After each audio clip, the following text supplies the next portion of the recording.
चंद्रयान-3 यानी विक्रम लैंडर और प्रज्ञान रोवर चंद्रमा के दक्षिणी ध्रुव में नए दिन का सवेरा होते ही जाग गए हैं और पूरी एनर्जी के साथ अपने काम पर लगने के लिए तैयार हो गए हैं। लेकिन इसरो ने यह कारनामा आखिर किया कैसे? दोस्तों, विक्रम लैंडर और प्रज्ञान रोवर को दोबारा नींद से क्यों जगाया गया और अब आगे यह कौन कौन से अनोखे कारनामे करने वाला है, यही सब हम आज आपको इस वीडियो में बताएंगे। नमस्कार दोस्तों, मेरा नाम प्रिया है और मैं आशा करती हूँ कि आप सभी मेरी इस जानकारी को पूरा जरूर सुनेंगे।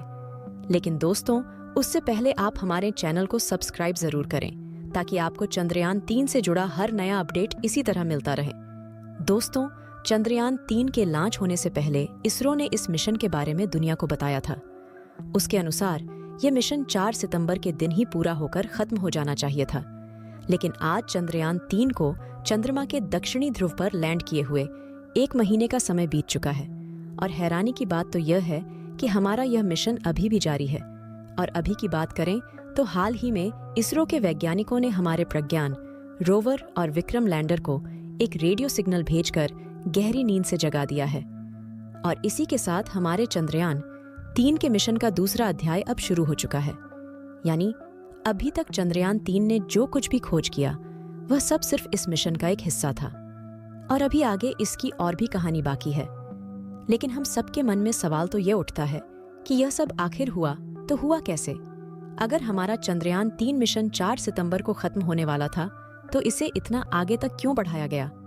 चलिए दोस्तों, अब इसके बारे में हम सब थोड़ा डिटेल्स में समझते हैं। दरअसल बात यह है कि जब यह मिशन प्लान किया जा रहा था तब हमारे इसरो वैज्ञानिकों के लिए सबसे बड़ा टारगेट चांद के दक्षिणी ध्रुव पर लैंड करना था, क्योंकि एक तो इसरो चांद पर सॉफ्ट लैंडिंग करने वाली स्पेस एजेंसियों में सबसे बड़ी एजेंसी होने वाली थी और दूसरा कि आज तक दुनिया का कोई भी देश चांद के दक्षिणी ध्रुव में सफल लैंडिंग नहीं कर पाया था। इसके अलावा 4 साल पहले चंद्रयान-2 मिशन के दौरान इसरो ऐसा करने में फेल हो गया था। इसी वजह से चंद्रयान-3 मिशन में सफल लैंडिंग करना न सिर्फ एक बड़ा चैलेंज बन गया था, बल्कि इसमें भारत की साख भी दाव लगी हुई थी। क्योंकि दोस्तों, अगर इस बार भी इसरो चांद पर नहीं उतर पाता तो स्पेस एक्सप्लोरेशन के फील्ड में भारत का काफी नाम खराब होता और पाकिस्तान, चीन जैसे देशों को हमारा मजाक बनाने का मौका भी मिल जाता। यानी कुल मिलाकर इस मिशन में चांद पर सिर्फ सॉफ्ट लैंडिंग करना ही भारत के लिए एक बहुत ही बड़ी अचीवमेंट है। इसलिए इसरो का पूरा ध्यान बस इसे सॉफ्ट लैंडिंग कराने पर था। फिर चाहे लैंड होने के बाद मिशन कितने भी दिन चले, यह उनके लिए कोई ज्यादा बड़ी बात नहीं है। इसी वजह से हमारे इसरो के वैज्ञानिकों ने सोचा कि चांद पर लैंड करने के बाद वह मिशन की अवधि 14 दिन या एक लूनर डे रख देते हैं, क्योंकि इतना समय रिसर्च के लिए काफी होगा। साथियों, हमने उम्मीद की थी कि प्रज्ञान रोवर और विक्रम लैंडर चांद पर जाने के बाद कम से कम 14 दिन अपने मिशन पर काम तो कर ही लेंगे। यही सब सोचकर इस मिशन में लैंड होने के बाद की सीमा 14 दिन रखी गई, जो सही मायने में 4 सितंबर को पूरी हो गई थी।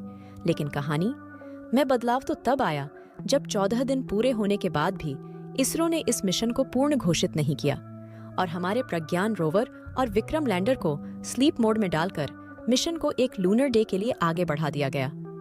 दोस्तों, असल में इसका कारण यह था कि हमारे इसरो के वैज्ञानिकों ने जितना सोचा था यह मिशन उससे कहीं ज्यादा बेहतर तरीके से कामयाब हो गया। हमारे वैज्ञानिकों को उम्मीद भी नहीं थी कि 14 दिन चांद पर रिसर्च करने के बाद भी विक्रम लैंडर और प्रज्ञान रोवर दोनों एकदम सही सलामत हालत में थे, जैसा कि उन्हें चांद पर पहले दिन भेजा गया था। उनके सभी सिस्टम और सारे पेलॉड्स बिल्कुल ठीक तरह से काम कर रहे थे। ऐसे में इसरो के वैज्ञानिकों को मिशन यहीं पर समाप्त करना एक नुकसान की तरह लग रहा था। दरअसल दोस्तों, चंद्रयान-3 मिशन सिर्फ इसरो या भारत ही नहीं, बल्कि पूरी साइंस कम्युनिटी के लिए बहुत ही बड़ी उपलब्धि साबित हुई है। चांद पर इसने जो लैंड किया वह सिर्फ इसरो और भारत की उपलब्धि मानी जा सकती है, लेकिन उसके बाद उसने वहां की दुनिया में जो खोज की पूरी मानव जाति के लिए एक बहुत बड़ी उपलब्धि है। दरअसल दोस्तों, 14 दिनों तक अपनी रिसर्च और खोजबीन करने के दौरान चंद्रयान-3 ने चांद पर बहुत सारे महत्वपूर्ण तत्वों की खोज की थी, जिसमें सल्फर और ऑक्सीजन भी शामिल है, जबकि इससे पहले दुनिया की कोई भी स्पेस एजेंसी, यहाँ तक अमेरिका, रूस जैसे देश भी चांद पर इन तत्वों को खोज नहीं पाई थी। साथियों, सल्फर की बात करें तो यह अपने आप में ही बहुत बड़ी खोज है, क्योंकि उसकी मदद से हम चांद के इतिहास जैसे इसका जन्म कैसे हुआ और यह इस रूप में कैसे आया था जैसा हम इसे आज देखते हैं, इन सब चीजों का हम पता लगा सकते हैं और इससे चांद के रहस्यों से भी पर्दा हटेगा, जिनका जवाब अभी तक हम खोज भी नहीं पाए हैं। इसके अलावा चांद पर ऑक्सीजन का मिलना भी एक बहुत बड़ी कामयाबी है। आपको यह याद ही होगा कि चंद्रयान 3 ने चांद पर पहली बार ऑक्सीजन की खोज की थी और अब चंद्रयान 3 ने ऑक्सीजन की यह खोज कहीं ना कहीं चांद पर जीवन यापन और भविष्य में इसे अपने स्पेस बस्तियां बसाने की दिशा में हम इंसानों के लिए बहुत बड़ी उपलब्ध है। दोस्तों, सल्फर और ऑक्सीजन के अलावा चंद्रयान 3 ने चांद के साथ और उसके वायुमंडल में और भी बहुत सारे तत्वों की खोज की, जिसमें एल्यूमिनियम, आयरन और टाइटेनियम का नाम शामिल है। इन सारी उपलब्धियों ने इसरो के वैज्ञानिकों को इस बात के लिए प्रोत्साहित किया कि वह इस मिशन को और भी आगे बढ़ाए, क्योंकि दोस्तों, चांद की दुनिया में और भी कई ऐसे सजाने और रहस्य छिपे हुए हैं जिनसे हम पूरी तरह से अनजान हैं। यही सोचकर हमारे वैज्ञानिकों ने चांद के दक्षिणी ध्रुव में रात होने पर मिशन को खत्म करने की बजाय विक्रम लैंडर और प्रज्ञान रोवर को स्लीप मोड में डाल दिया था। आपको बता दें कि विक्रम लैंडर और वहीं हमारे प्रज्ञान रोवर को इससे 2 दिन पहले यानी 2 सितंबर को गहरी नींद में सुला दिया गया था। इसका कारण यह था कि हमारे इसरो के वैज्ञानिकों ने प्रज्ञान रोवर को मिशन का जो काम सौंपा था वह उसने 2 दिन पहले ही निपटा दिया था। इसरो के वैज्ञानिकों को मालूम था कि चांद के हिस्से में अगला सूर्य उदय 22 सितंबर को होगा, इसलिए उन्होंने विक्रम लैंडर को 18 दिन और प्रज्ञान रोवर को 20 दिनों से स्लीप मोड में डाला था। फिर 22 सितंबर के दिन जैसे ही सूर्य निकला, वैसे ही हमारे इसरो के वैज्ञानिकों ने एक बटन दबाकर प्रज्ञान रोवर और विक्रम लैंडर दोनों को नींद से जगा दिया। अब आप में से काफी लोगों यह सवाल होगा कि अगर प्रज्ञान रोवर और विक्रम लैंडर यह दोनों शूरवीर स्लीप मोड में थे, तो इसरो के वैज्ञानिकों ने उन्हें कमांड कैसे दिया? असल में दोस्तों, प्रज्ञान रोवर को स्लीप मोड में डालते समय हमारे वैज्ञानिकों ने जानबूझकर इनके रिसीवर को चालू रखा था। उन्हें पता था इन दोनों को स्लीप मोड से बाहर निकालने के लिए कमांड देने की जरूरत पड़ेगी, और यही सोचकर इनके रिसीवर को चालू रखा गया था।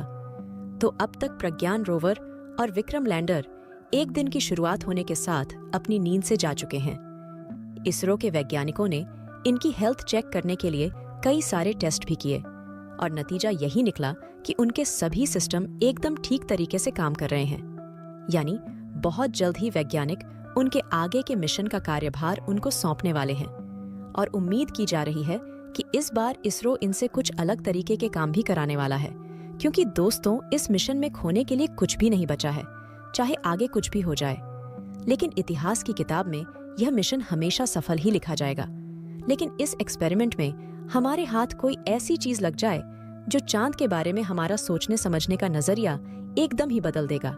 लेकिन चंद्रयान 3 चांद की सतह पर आगे और कौन कौन सी खोज करने वाला है, यह हमें आने वाले वक्त में ही पता चल पाएगा। दोस्तों, मैं आशा करती हूँ कि हमारा चंद्रयान 3 एक बार फिर से चांद पर नई रिसर्च को अंजाम देगा और पूरी दुनिया में हमारे भारत का नाम ऊंचा करेगा। तब तक के लिए आप सभी लोग चंद्रयान 3 को सही सलामत बने रहने की शुभकामनाएं कमेंट के माध्यम से जरूर देना और हमारे इस चैनल को भी सब्सक्राइब जरूर करना, ताकि चंद्रयान 3 की ताज़ा अपडेट सबसे पहले आप तक पहुंचे। मिलते हैं किसी नए दिन नई वीडियो के साथ। तब तक के लिए जय हिंद।